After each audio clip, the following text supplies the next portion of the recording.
Hey everyone, first off, thank you so much for volunteering to help out with our U at UIO event. For those of you that are watching this, that means you're going to be in the group that is working with students on a day in the life, which is the theme of the event for this year. So what you're going to be doing is you're going to be doing an initial engagement activity with them, and then going over how to design an initial engagement activity or a full-on lesson plan based on what you have gone over from your own methods. So I know that most of you aren't science. Don't worry, this investigation that I have is fairly simple. And after watching this video, you guys should have a decent understanding of it. So we're just going to hop right into it then. So what you're going to be doing is there's going to be 10 different stations. So you guys have to set up 10 different spots prior to the families getting there with their students. So to do that, you need to set up one of these stands. We're going to be working with paper clips and the hovering paper clip. So this stand, it's a black stand. There's a little hole for this rod to screw into. So you just screw on the rod. They come disassembled. The next part, what you're going to do is there's this clamp. The way you attach it is there's this fastening screw right here. Loosen it enough so it can slide up and down fairly freely. Get it to a good point. I recommend about halfway down the rod and then tighten it. The next part is you've got this clamp right here. There's a screw that's attached to it. Again, same idea. Just loosen that screw and the clamp will open up. What you're then going to do is you're going to have these magnets. They're these little cylinder magnets. Slide that on into the clamp. It is attracted to the metal, so you might have to fight it a little bit, but just widen your clamp if you need to. Then, once you have it set up in there, tighten it down. Now, you can leave it set up like this. That's totally fine. I'm going to set it up like this so you can just see the side profile of it. So I would have the clamp going off of the black mat, because otherwise it might be a little difficult. The next thing you're going to do is you're going to take a paper clip. There's a box of paper clips in the kit. Take a paper clip and attach a string to one of the ends. So just a quick little knot to leave it there, totally fine. Then on the other end of the string, you're going to take it and tape it down to the table. This next part is kind of the tricky part, but it shouldn't be too difficult. What you're going to do is you're going to take your paper clip and you got to set it up so it looks like it's hovering. So what I do to do that is I stretch out the string to its full length. As you can see, I've got it there, and I attach it to the magnet. So right now there's the attraction from the magnet and the paper clip. Then what I do is I take the base and I'm just going to slide it away ever so slightly from the paper clip. I kind of want to give it as much space, so you might have to do this a couple times. So as I'm sliding it away, you notice that there is a fair amount of space right here. I can fit my finger through there without disrupting the paper clip. I'm going to leave it right there. So what you want is you want a nice space between the paper clip and the magnet so it does look like it is hovering.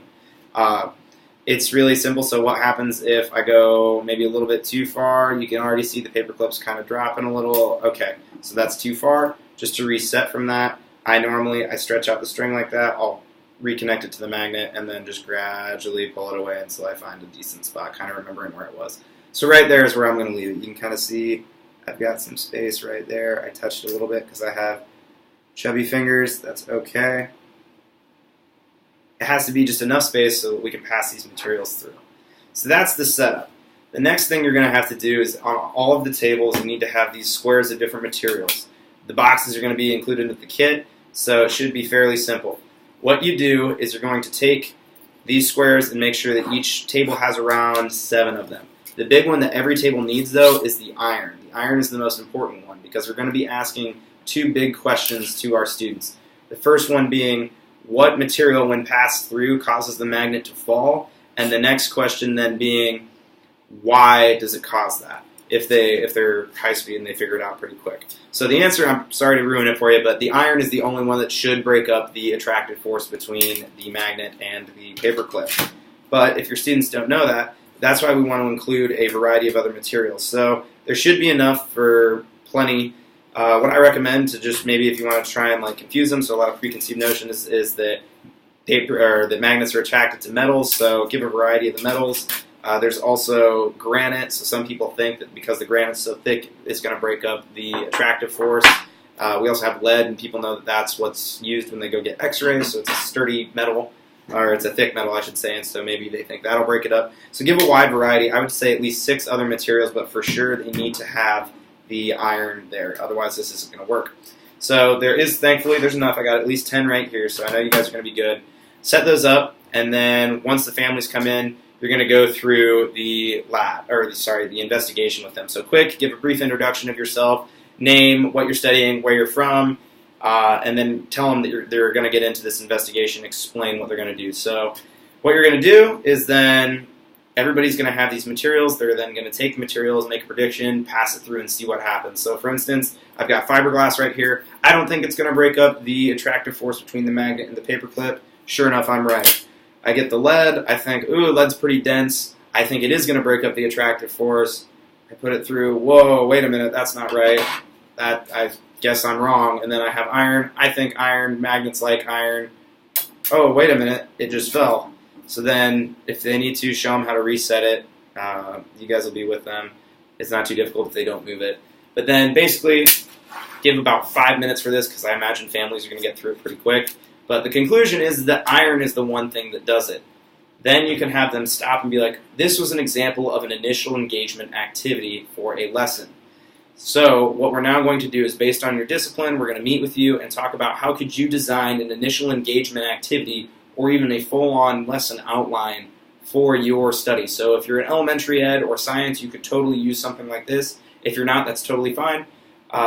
Pick a topic within your field, whether it's English or social studies or foreign language. Then talk about, okay, how could I have this initial engagement activity? Get students involved, get them asking questions. So then as they're designing that, then what do you want to test, follow on, where do you want to get students at? And then kind of like a way to formatively assess them at the end. Use whatever you're being taught in your methods courses for how to design lessons with that student, even if it is from a different discipline. The overall idea is going to be the same. And these lesson plans, they're not necessarily going to be actually using these in the future. It's just to give them a taste of what we do, since a lot of us do spend time working on lesson plans for our future students or for practicum or student teaching. So that's where the main focus of the activity with the families is going to be, is designing these lessons. I would say maybe about 7 minutes for that, if not a little bit longer, because that's what we really want them focusing on. While you're doing this is your opportunity to really get to know your students and their families, talk to them, engage them, ask them questions about what they want to do, why they chose teaching. Ask them questions, because the more they're talking, the more they're going to enjoy it. And with that, talk about your own experience in designing lessons or with the College of Ed in general, because that's a great opportunity to have that one-on-one connection with the family. After about 7 minutes or so, that should put you at about 15 minutes overall time out of our 20. Maybe if you want to have a couple people share what they came up with, you can do that. If not, just open it up to general questions from the families about what they thought about lesson planning or what they think, other things that go into it, or maybe some questions that they might have about either the process or about the College of Ed or Iowa in general. It starts turning into a bit more of like the panels, which you're all used to, but since you've had that one-on-one time with your students and their families, or that small group time, it really should open it up to some more in-depth discussion between you and them. Once the families leave at the 20-minute mark, all you have to do is just make sure everything is reset just like it is. So with the magnet, the paperclip, hovering, make sure everybody has materials, and that for sure everyone has iron. And then you guys will have a nice fat stack of the lesson plan outlines or the engagement activity outlines. That way you can lay those back out or pass those back out to the students and their families when the next group comes in. I know you all are going to do fantastic with this because you're all great at meeting with students, answering their questions, and relating to them. So I'm 100% confident you guys are just absolutely going to rock you at UI. If you do have any questions about this, the setup, if you're actually curious about the science and stuff like that, or if you have questions about what you're supposed to be doing with them, working on their lesson, please shoot me an email, or I'm going to be in this next week. You're more than welcome to come in and ask me questions. I'll try and answer them to the best of my abilities. But I'm fully confident you guys are going to do great this weekend. Thank you so much for volunteering. Have a great day. Thanks.